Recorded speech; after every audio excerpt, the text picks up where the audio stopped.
లేకుండా ఏ ఒక్కరికి ఇబ్బంది లేకుండా అందరినీ భర్తమాత తల్లి ఒళ్ళో కాపాడుకుంటుంది.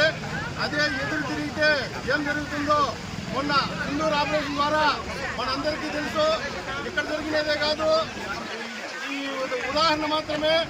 మన 26 మంది టూరిస్టుల్ని మన భారతదేశంలోని పాకిస్తాన్ ఉగ్రవాదులు అనవసరంగా కాల్చివేత గురివేసినారు.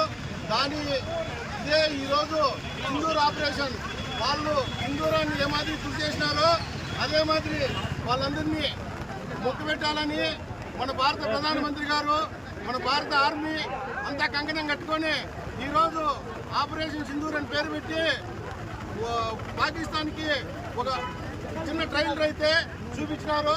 భారతదేశం పైన ఏ ఒక్క దేశమైనా ఈ మాదిరి ఏదైనా చేయాలంటే గడ అనేది ట్రైల్ చూపించినారు. ఇది ట్రైల్ మాత్రమే. ఒక వారం రోజుల్లోనే చాలా ఇబ్బంది పడిపోయి పాకిస్తాన్ అంతా గజగజలాడేంత పని చేసినారు. దానివల్ల ప్రపంచ దేశాలకు కానీ ఇది ఒక గుణపాఠం. కాబట్టి దేశభక్తి ప్రతి ఒక్కరూ పెంచుకోవాలా.